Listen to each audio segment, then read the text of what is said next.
going here. But what I want to talk about today, the first thing is one of the most powerful tools in network marketing is actually the three-way call. Now, as I mentioned before, who qualifies for a three-way call is someone that's been exposed to the business, ladies and gentlemen, and you want to put someone on a three-way call to your upline. Now, your upline doesn't necessarily have to be myself or anybody else or Janella. It could be someone that's been in the business longer than you, someone that brought you into the business, even if they're in the business for about maybe 1 or 2 weeks. Anyone that has a little bit more knowledge than you qualifies what's called to be your upline. Now, ladies and gentlemen, before you put someone on a three-way call, the person, like I said before, you want to make sure that they're already exposed to the business, okay? Someone that's been to a tea party, or they've been on the opportunity call at 10 o'clock, or, I was exposed to the 24-hour opportunity call, or even the ttalklive.com webinar that we do. So those are the people that you are considered qualified, someone that has been exposed to the business, because what you don't want to happen is you don't want your upline on the phone trying to convince them to get into the business. Their job is to pretty much ask them, hey, what did you like best about what you saw? Answer any questions they may have, and you're just going to ask them one question. Where do you see yourself getting started? So that's pretty much the purpose of introducing one of your prospects on the line to do a three-way call. Now, ladies and gentlemen, this is also very, very important when it comes to a three-way call. You must create value, okay, for the person on the call, the person that's doing the three-way call for you, your upline. And you want to definitely create value, because this is very important, ladies and gentlemen. The biggest mistake you can do is when you put your upline on the phone, you introduce them to your client by their first name, okay? Because if you put someone on the phone and say, hi, Jeff, I got Candace on the line. She's interested in the business. You just destroyed the whole call, ladies and gentlemen. You just destroyed the whole call. You want to give your upline or whoever it is on the call, you want to give them some type of value. And how you do that is, hey, Mr. Simpson, I'd like to thank you for taking the time out of your busy schedule. I know you're very, very busy, but just thank you for being so very supportive and taking the time out to speak to my client. She has a couple of questions. Ladies and gentlemen, you want to introduce the person by your first and last name. If you call your upline and say, hey, Jeff, or hey, Janella, I got Candace on the phone. Can you tell a little bit about the business you're interested? You just destroyed the whole call. Any value that you had of that person, you took it away. It is very important that you introduce the person by their first and last name, or Mr. or Mrs. Johnson, or Mr. or Mrs. Williams. Never call them by their first name, because when you do that, it's going to let the person on the other line think, okay, well, this is probably just this person's friend, or this is not someone of importance or any value. Okay, so it's very important when you introduce someone on the call to do a three-way call, you want to introduce them with their first and last name, ladies and gentlemen. And also, edification is very, very important. Before you get that person on the phone, you want to already edify that person. Say, hey, this person is a phenomenal leader. He's helping a lot of people in this opportunity. He's a great leader. These are awesome. This gentleman's on fire. You want to give some type of edification before you put them on the phone. And when you get them on the phone, then you want to say, hey, Mr. Thompson, thank you for taking the time out of your busy schedule. I have Candace here. She saw the opportunity. She was on the 10 o'clock call. She's very highly excited, and she just maybe have 1 or 2 questions that she can answer. And I know that you're very busy. Ladies and gentlemen, give your upline some type of value, because it's going to let the person on the other line know, okay, you're dealing with someone pretty important. Also, what they're going to notice is that they have some type of support system, okay? So it's very, very important that you do not ever call the person by their first name, because the person is going to be like, oh, that's probably their friend. That's probably why they're saying all these good things about them. Now, remember, this is not for our ego, ladies and gentlemen. This is to close your person, okay? Remember, we are in business, so we want to introduce them by first and last name. And you remember, our job is to be on the phone no more than maybe 1 minute, 2 minutes tops, okay? Because, and also, very important, what you want to do is you want to end the call for your upline. Say, listen, I know, Mr. Simpson or Mrs. Thomas, that you're very busy, and I know I'm going to let you get back to your busy schedule. I just want to thank you for getting on the call. You end the call for them, okay? Don't let your upline have to say, hey, listen, I have to get back on, and I had to get going because I'm too busy. You don't want your upline to say that. You want to be able to be say, hey, listen, thank you for getting on the call. Okay.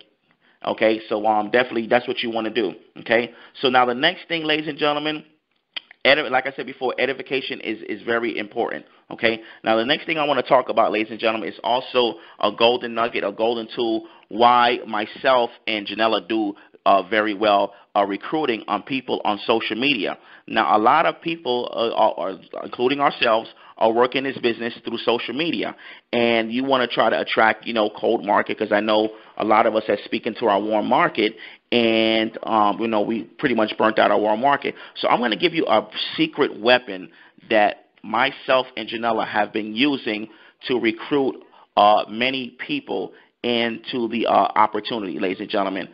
It's one word. Okay. Now, this tool, ladies and gentlemen, you want to invest in a photo shoot. Okay, it doesn't have to be a very expensive photo shoot. You just want to invest in some nice photos, ladies and gentlemen. Because remember, you're asking people to spend some money, okay, on your opportunity. The first thing the person is going to do is they're going to look on your page. They're going to know what you're doing, what you look like, what you talk like. Ladies and gentlemen, the way you look when it comes to this network marketing is very, very important.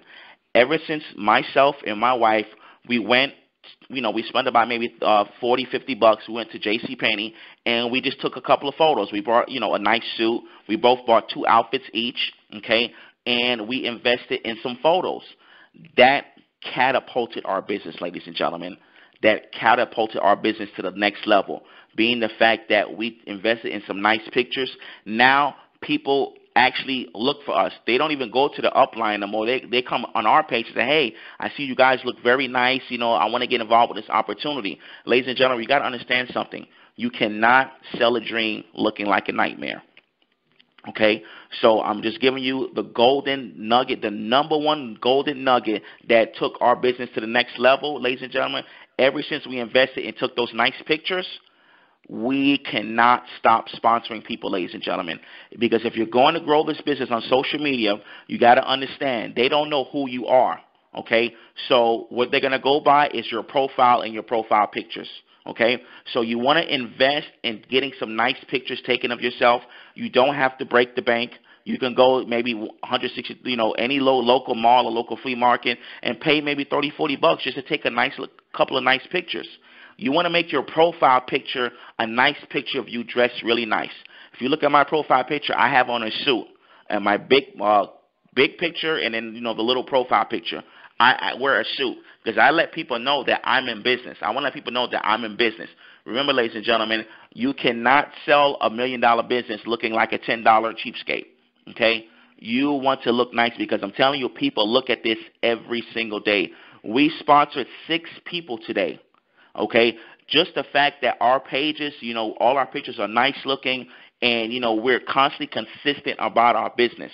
And another thing that works really well. You want to be relative.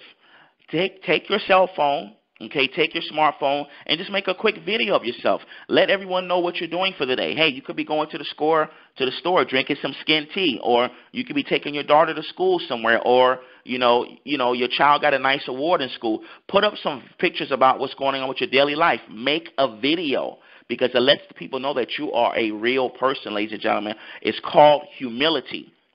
Okay, it's called humility. So you definitely want to know these tips. If you're working your business through social media and you want to recruit through social media, myself and Janella now, we're up to almost like 70 people that we personally sponsored. Okay, more than half, I'll say about maybe 40 to 50 people we sponsored on social media because of these things that we did. Okay, we make sure we invest in some nice pictures in ourselves, because we know we're selling a multi-million-dollar business online. No one's going to take it seriously if we're walking around in T-shirts and dirty jeans and stuff like that. No, we take pride in our pages, okay? So before we got this photo shoot that we did to Atlanta, before we went to Atlanta, we invested in some nice pictures, okay? Because the first thing they're going to start doing when you ask them to join your opportunity, they're going to start scrolling through your page. They're going to look at your uploads. They're going to look at your Instagram page. They're going to see what pictures you have on there to see if you're worth going in business with. If you don't look like the way they, that's up to par, they're going to go to someone else who thinks is doing a lot better in the opportunity, ladies and gentlemen. Okay, so that's definitely a secret golden nugget. Now, another thing that's back to what I was talking about as far as the edification. Edification is very important, ladies and gentlemen, because it closes the deal for you. I mean, I've been on some three-way calls, and Lord have mercy, I wanted to hang up, but I didn't do that, so I'd rather do this call instead. Please call the person by their first and last name, and I'm going to give credit where it's due. There's a bad person on this team that does great edifications, and I never even had to tell him to do it, and this is why he sponsored almost 40 people, okay? His name is Michael Butler, okay? If you're on Michael Butler's team, ladies and gentlemen, you definitely want to get with him and hear how he does edifications. When this gentleman edifies me, 30 minutes later, they're in the system. He says, Mr. Simpson, I'd like to thank you for taking time. Your busy schedule. I know you're very busy. I don't want to take up too much of your time, but I have someone that has a couple of questions. I know you're very busy, but I appreciate you answering my call. Michael Butler, if ladies and gentlemen, if you hear the way he edifies, I'm telling you, this is why he sponsors at least 2 or 3 people a day. So if you're on his team, okay, or you don't have his phone number, reach out to Michael Butler and get his phone number and hear how he does his edification. This gentleman sponsors people every single day. This is exactly why he's the executive director. In the same week, his sponsor, Pastor Darrell Holiday, hit executive director, ladies and gentlemen. Okay? And then the last thing I want to talk about is your attire. Your attire, ladies and gentlemen, when you're doing tea parties, you should come at least minimal business casual. Okay? Fellas, come with a blazer jacket and at least some slacks. Ladies, of course, you know how to look, okay? And I'm telling you, ladies and gentlemen, that means a lot. It's the reason why Michelle Burgess, Beverly Davis, Pastor Darrell Holiday, Mike Butler, it's the reason why they sponsor so many people. When they come to tea parties, ladies and gentlemen, they are dressed to impress.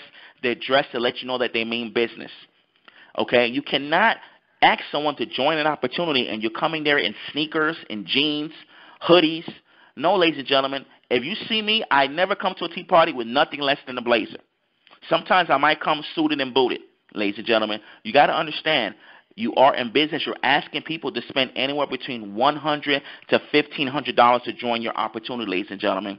So with these 3 nuggets, edification, okay, on a 3-way call, make sure they've been exposed to the opportunity before you put them on the call. You want to call, you want to answer your person who's doing the 3-way call for you by first and last name. Invest in some nice photos. Make your profile picture look really nice, okay, ladies and gentlemen, and have your attire looking good. Because when someone walks into a tea party and they see everyone dressed business casual, they know that, okay, this is a serious meeting. It's about business, okay, ladies and gentlemen. So I don't want to overcook your grits. Before I go, I'm going to put Miss Janella Simpson on the line because she's also a tea party expert, and she's going to give you some tips as well because she's a master recruiter on what to do with the tea parties. Janella, I'm going to pass it on over to you. Okay, thank you. Hi, guys. I know we went a little bit over because of the technical difficulties, but I just want to say a few things because, like I said in the beginning of this call, we want you to win. We want everybody on this call to win, and that's why we're telling you this stuff. It's not to, be down on anybody or anything. We just want you guys to have the information that we have so you know how we're winning. Okay, because the small little things make a big difference. Now, when you're doing a tea party, I'm just going to give just a little tea party etiquette so you know what to do at your tea parties if you've never done a tea party. The first thing that you want to do when you set up your tea parties, you have to be excited. You have to be excited, and you have to be a promoter. You have to be letting people know, okay, my upline is making already $5,000 a week. People are losing weight, all of that kind of stuff. You got to be excited when you get on a call to invite people to your tea parties. Okay? That's going to help you invite people to your tea parties. Now, when you're doing a tea party, you always want to do your tea party at your establishment because it never works when you do tea parties at someone else's place because the people you invite, they're not going to feel comfortable at someone else's place. So you always want to do your tea party at your establishment. Every time I've seen someone do a tea party at someone else's place, it never works. No one ever shows up. So you want to invite, and you want to invite those people to your establishment, your home. And now what I want to go over next is everybody who walks in, you have to make sure everybody who walks in has tea. You want to greet the people as they come in, and you want to make sure everybody has tea before the tea party starts, because you don't want people to get up trying to get tea in the middle of the presentation. So you want to make sure before your presenter gets there, everybody has tea. Your tea is made. It's nice and cold. You have some fruits on the side, okay? Now, when you're doing the tea party, of course, the order of the tea party I want to go over is the person that's hosting the tea party, that person is going to introduce. So the person that's doing the tea party wants to get up there. You have to learn a little edification. Of course, whoever's doing your tea party, whether it's me, Jeff, or anybody else on the team, you want to make sure you edify us before we come up there, because you want people to listen to us and you want us to close for you. So you have to edify us, so you bring the value to what we're saying to your people. So what you do is you say a little bit about yourself, and then you're going to go ahead and edify us. And then the presenter, if you're presenting, you're going to talk a little bit about the company, TLC, the products, the compensation plan, and then you're going to close. Now, you always want to have applications or have a laptop or a computer at your tea party, because you want to be able to close those people at the end. You want to have your application. You want to have your laptop. And at the end of the tea party, you're either doing one or two things. You're either doing selling your tea, or you're signing somebody up. So you're going to be doing one or the other at the end of the tea party. And another thing is you want to have a display. You have to have a display set up. It doesn't look very professional with people, walking in, putting things on the table as people are coming in. You want to have those things already set up. So try to have a display table already set up. Put things there already that you already have. If you don't have everything, it's nothing you can do about that. But put on your table whatever you have, but make sure you have a nice tablecloth that looks presentable. So if we need to bring something, it's already set up. So you want to make sure you do that. And what you want to do at your tea parties, you want to have excitement. You want to have excitement so people feel excited when they walk in. You want to have a little bit of music playing. I mean, Pastor Darrell and Desiree, they do it really good at their parties. Desiree, she gets everybody up and dancing. I mean, you don't have to do that, but, have some music, get everybody excited for what they're about to hear when they come to the tea party. You don't want it to be, just sitting around and, boring. You want to make it exciting. So that's another tip. Also, and I'm just talking really fast because I'm trying to get through this call because I want to try to stop it right at 7 o'clock. I don't want to have the call going over too long. So I'm right at 7 o'clock, and it was just one more thing that I wanted to talk about in regards to the tea parties. Let me see. Tea. That's pretty much it. So what I'm going to do, I'm going to go ahead and I'm going to end the call. You guys, you have both of our numbers. We're here. We're going to be in Texas this weekend. We're going to get a lot of good information for you guys. The garments are coming out this weekend, so that's something exciting. While we're gone, if you're still here presenting and talking to your prospects, let them know that the garments are coming out. It's going to be exciting. It's going to be a lot of volume coming into the company because everybody's getting ready to purchase garments at this event in Texas. Is going to bring a lot of excitement to the team. So the ones that are not able to go, if you're able to go, please make it. But the ones that can't, you stay here and stay excited. Let everybody else know what is going on. And that's pretty much it. We're going to be leaving out tomorrow to go to Texas, and we'll be in Texas. But you still have our support. We'll still be doing three-way calls up there, launch calls for the team. And with that being said, everybody have a good